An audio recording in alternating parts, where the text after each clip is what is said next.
Buenas noches hermanos, ¿cómo están? Que el Señor les bendiga. Hoy tengo la posibilidad de poder compartir un poco acerca de la palabra del Señor y me gustaría hacer una pequeña oración para poder empezar. Señor, te damos gracias por tu palabra, te pedimos que nos hables a través de ella. En el nombre de Jesús, amén. Una de las frases que hemos escuchado a lo largo de este año tan eh, especial que hemos vivido, tan diferente. Una frase que hemos oído con mucha frecuencia es que Dios está en control. Y es verdad, Dios está en control. No solamente es así por esta frase, sino que es una realidad. Dios está en control. Y veamos un poco acerca de qué nos dice la palabra acerca de este control que muchas veces nosotros expresamos, ¿no? En los cultos, en nuestra casa, en nuestras oraciones.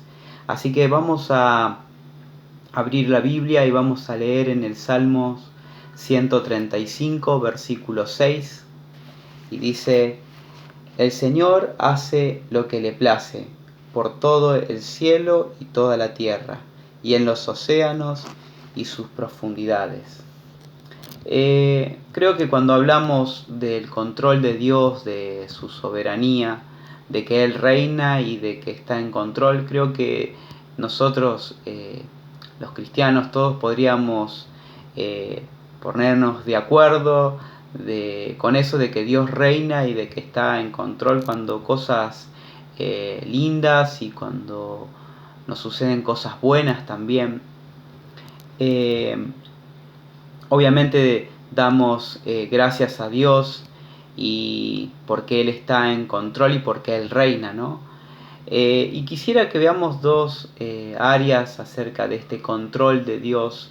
Y el primero es sobre que Él es soberano sobre nuestra salvación. Y el segundo es que Él es soberano no solamente sobre el bien, como nosotros reconocemos de una manera automática y remota, sino que también es soberano sobre el mal, como cantamos, ¿no? Esa canción en la iglesia, en la congregación, que tú reinas en majestad, tú sujetas el bien y sujetas el mal. Y Dios es soberano sobre el mal. Como dijimos hace un rato, quizás todos estamos de acuerdo que Dios es soberano sobre el bien, pero cuando se trata del mal, cuando atravesamos por problemas o por situaciones difíciles, dejamos de lado a Dios porque Él hace lo bueno, ¿no? Y automáticamente culpamos a Satanás por eso malo que nos sucede. No queremos pensar de que si algo difícil nos toca afrontar, una prueba dura en nuestras vidas, que eso venga de la mano de Dios a quien amamos, ¿no? Pero cuando decimos que Dios está en control, Dios está en control absolutamente sobre lo bueno y sobre lo malo. Él está en control en todos los aspectos de la creación. Y estos miércoles estuvimos estudiando un poco el libro de Éxodo. Y en Éxodo capítulo 4, Dios le dice a Moisés, ¿no? Que Él creó a los sanos, que también hizo al mudo, que Él hizo al sordo y que también Él hizo al ciego. Y en Isaías dice de que Él formó la luz, pero que también formó las tinieblas, en Isaías 45:7. Y dice un poco más, ¿no? Dice que Él también hace la paz y la adversidad. Y en Amós, a este pastor que recibe unas visiones para que él comparta con Israel acerca de los juicios de Dios, dice algo muy interesante de que no hay ningún mal que entra en una ciudad, sino la que Dios ha hecho, la que Él permite, ¿no? En Amós 3:6 dice eso. Y esto es lo que Él mismo dice acerca de Él, ¿no? Entonces tenemos que afirmar su control, su soberanía sobre las cosas buenas, pero también sobre las cosas malas, cuando suceden cosas malas. Y pensaba un poco en la vida de Job, ¿no? En esta vida tan sufrida, de muchos tratos, y pensaba en un momento de la vida de Job, ¿no? Cuando le pasaron muchas situaciones difíciles, pero pensaba en esta como papá, cuando a él le nacieron sus hijos, dice que él dio gracias a Dios y le adoró, pero también dice de que cuando Dios le quitó sus hijos, dice que también adoró, tal vez sin entender, ¿no? Por el dolor de lo que esto significa, la pérdida de un hijo debe ser tremenda, pero entendiendo en lo profundo de su corazón de que Dios quien es el que da y Dios es quien quita. Y este es nuestro rol como hijos, ¿no? Es de adorarle sin importar lo que Él decida hacer. Y yo sé que esto es muy difícil de comprender, de vivir, de practicar, ¿no? Porque cuando atravesamos momentos duros y difíciles, lo primero que queremos es una explicación, ¿no? Lo primero que se nos viene a la mente es ¿por qué Dios nos sucede esto o aquello? Y queremos entender y queremos tener una explicación sin antes confiar en el plan de Dios. Y esto muchas veces, hermanos, no es así. Dios es Dios y Él no tiene el deber de explicarnos cómo es que Él obra. Y hace muy poco Mari en una reunión de jóvenes nos compartía un poco acerca de esta actitud como barro que tenemos frente a nuestro alfarero, ¿no? De que no tenemos la sabiduría para entender ni para juzgar lo que el alfarero quiere hacer con estos barros, ¿no? Y en los últimos capítulos de Job vemos, ¿no? Cuando Job quiere una explicación de parte de Dios por qué él actuaba de esta manera en su vida, dice de que Dios se le presenta en un torbellino y le dice, bueno, te voy a hacer algunas preguntas básicas de cómo gobierno este mundo y si me la puedes contestar entonces hablamos. Y comienza el Señor, ¿no? A preguntarle, ¿dónde estabas tú? Y tú sabes esto y tú sabes aquello de cómo gobierno las nubes, las estrellas, el mar y todo eso. Y Job dice que tapa su boca y dice solamente tú, Señor. Entonces, quizás ese es nuestro rol, ¿no? De poder comprender de que Dios es quien está en control y que es soberano en todo, en lo difícil y en lo fácil. Y yo sé que es difícil de comprender esto, ¿no? Porque cuando algo bueno ocurre en el mundo, Dios es el único responsable. Y cuando algo malo ocurre, quizás nosotros somos los culpables, ¿no? de este accionar malo porque el hombre es malo. Pero es algo misterioso, ¿no? De que Dios soberanamente decreta este mal para sus buenos propósitos en nuestras vidas.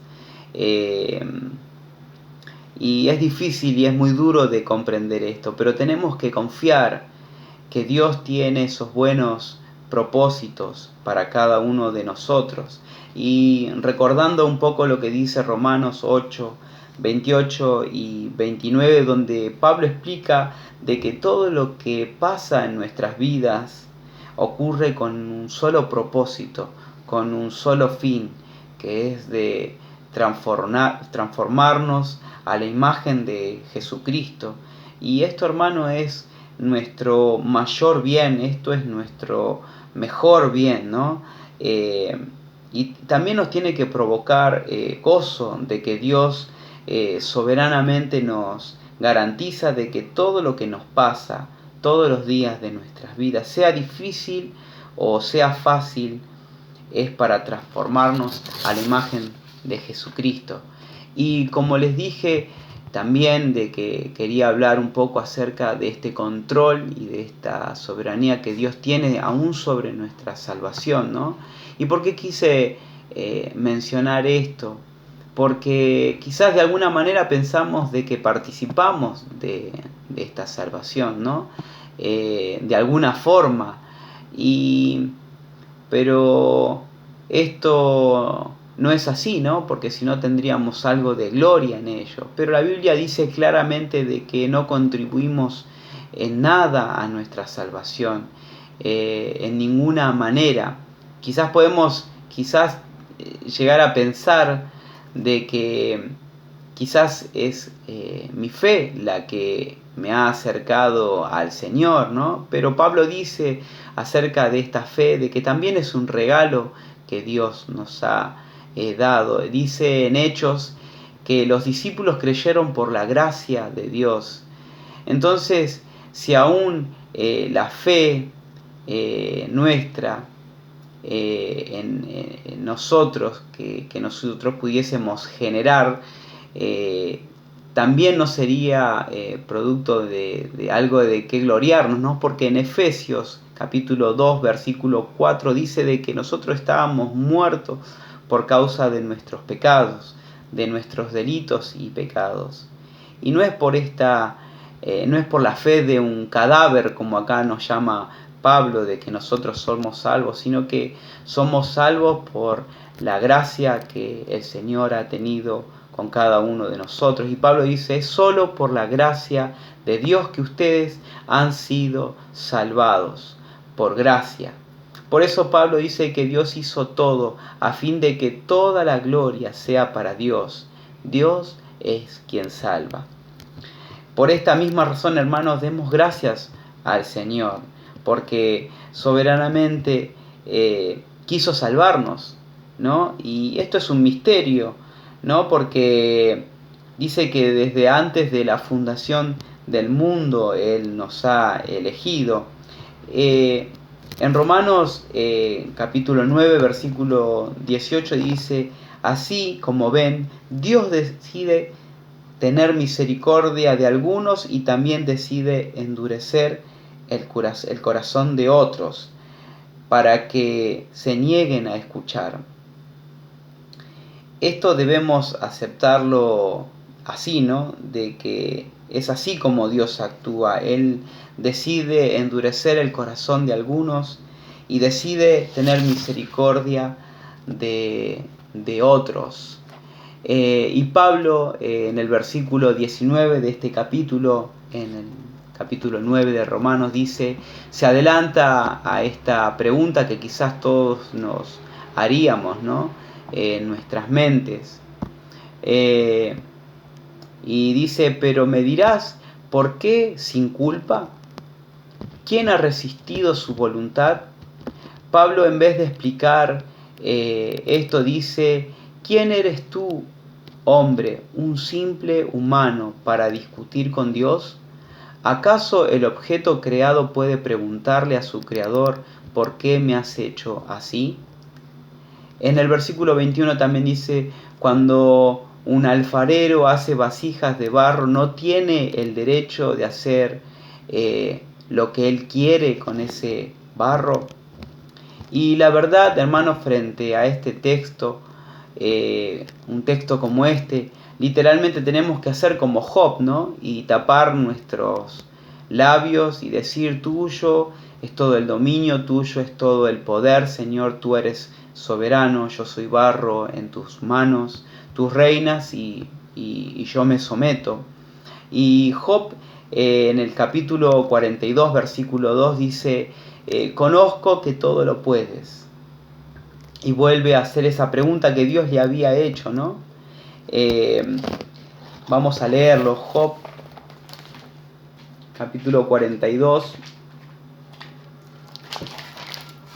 versículo 3, dice, tú preguntaste, ¿quién es este que pone en duda mi sabiduría con tanta ignorancia? Soy yo, y hablaba de esas cosas sobre las que no sabía nada, cosas demasiado maravillosas para mí. Y Job reconoce que era él quien era ese, ¿no? que hablaba con ignorancia. Y otro hombre que también había experimentado la dura mano del Señor era este rey Nabucodonosor. Su historia la encontramos en el libro de Daniel, capítulo 4, ¿no? Este conquistador que permitía que a todas las naciones que él iba conquistando sigan adorando a sus dioses, porque él pensaba que de alguna manera esto contribuía a su reino, y es más, él también veneraba a alguno de esos dioses, pero se encontró con un pueblo que tenía un dios que exigía adoración exclusivamente, no como los otros pueblos con otros dioses, sino que requería adoración solamente a él, ¿no? Y este conquistador, después de haber vivido como una bestia, como lo encontramos en el versículo 33 de ese capítulo, dice que le habían salido garras, le habían salido, tenía el pelo tan largo como plumas de águila. Y dice que Dios le regresa el sentido, ¿no? En el versículo 34 de Daniel, lo vamos a leer, dice, cuando se cumplió el tiempo, yo, Nabucodonosor, levanté los ojos al cielo, recuperé la razón, alabé y adoré al Altísimo y di honra a aquel que vive para siempre. Su dominio es perpetuo y eterno es su reino. Todos los hombres de la tierra no son nada comparados con él. Él hace lo que quiere, entre los ángeles del cielo y entre la gente de la tierra. Nadie puede detenerlo ni decirle, ¿por qué haces estas cosas? Dios es un Dios soberano y Él está en control de todas las situaciones que nosotros podemos vivir. Pero nosotros también somos responsables por nuestras acciones y tenemos este deber de poder ocuparnos de esta salvación con temor y con temblor, ¿no? Dios es soberano, sí. Dios está en control, sí. Pero nosotros somos responsables por nuestras acciones. Y también es nuestro deber dar a conocer de este Dios salvador, ¿no? Que tenemos un mensaje que compartir en este tiempo acerca de este Dios que tiene el control, que es un Dios salvador también. Así que para concluir, demos gracias al Señor por su soberanía, por su control sobre el bien, pero también sobre el mal. Demos gracias al Señor por nuestra salvación, hermanos, porque Él soberanamente ha querido salvarnos. Confiemos en que Él tiene el control sobre todas las cosas que nosotros vivimos. Recordemos que sus pensamientos y sus propósitos son muchos mejores que los nuestros. Así como decía Job, ¿no? Sea el nombre del Señor bendito. Así que esto tenía para compartirles, que el Señor les bendiga, que el Señor les siga hablando y que podamos confiar en este Dios que tiene el control. Que el Señor les bendiga.